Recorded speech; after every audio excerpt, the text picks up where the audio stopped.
اوكي سو لبست. بدنا نروح على الحمام جيب كم شغلة. كنت نايمة، نمت شوي هالكان لأن طلعت ونزلت كتير. نمت شوي على صوت القرآن هيك خفيت. ما كنت حابة أقوم صراحة، بس صراحة لأنه تعرفوا في قصص لازم جيبها وخلصها وهيك حط بس هيك شوي.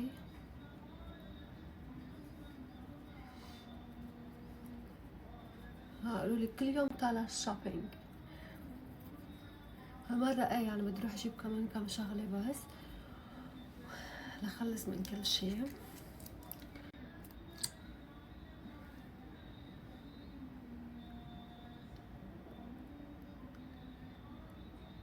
ما هالمرة كمان تحت، ما عم بقلها بدك بعملك غرفة عنا نامي.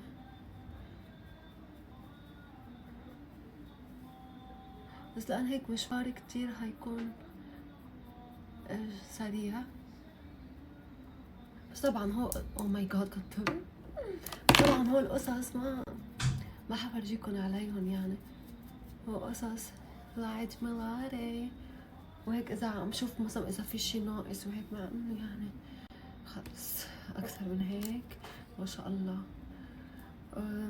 كان على اساس اليوم بروح كمان شوف دارين بخصوص الديكوريشن، فهلا حشوف كمان حمر لعندها.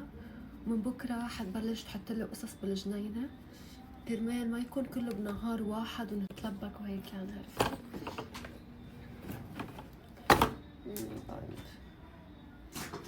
ما بديش بعد كتير كده نحط.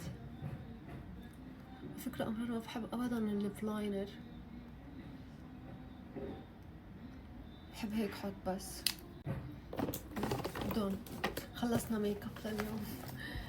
هقوم لا أخذت هاي معي أنا شو بدي فيهم بس هاخد.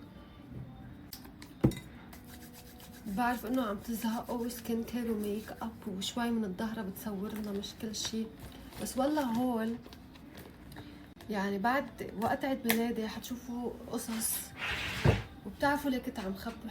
حقلكن عن كل شي كنت عم خبيه. وبعد ما يخلص عيد ميلادي حنعمل فيديو يوتيوب لكل الأوضة. وطبعا في كم شغلة كان بدي اروح اجيبها اليوم بس يمكن ما كتير لحق. في شغلتين بدي اجيبهم لغرفة سو ما حلحق اليوم، فبحس انه بكرة ممكن. وبكرة عندي كمان افتتاحية معزومة عليها، ف هشوف كيف بدي لحق كل شيء لانه بدي اروح على الاستوديو كمان واشوف الفيديوز يلي خلصوا وكل شيء عرفته. سو هذا الاوتفيت فور توداي. هلا بشوف كيف بدي اصور الشوز كمان مخليني مصورني وليكم اللون كتير. بس من ظهري سوبر سوبر سوبر محروقه سوبر يعني. انا ظهري كتير يعني هيك امرار بيوجعني ورقبتي مثلا، فبقول للين بس اعملي لي هيك اليوم. كانت عم تعمل لي شوي او ماي جاد كتير حرق، بس انه مش مثل انه سوبر، بس انه ماني مرتاحه كتير. بس كنا على اساس انزل بكره على البحر بس قلت لا خلص حاعمل يمكن سولاريوم او شيء. يس وهيك خلصنا. باي.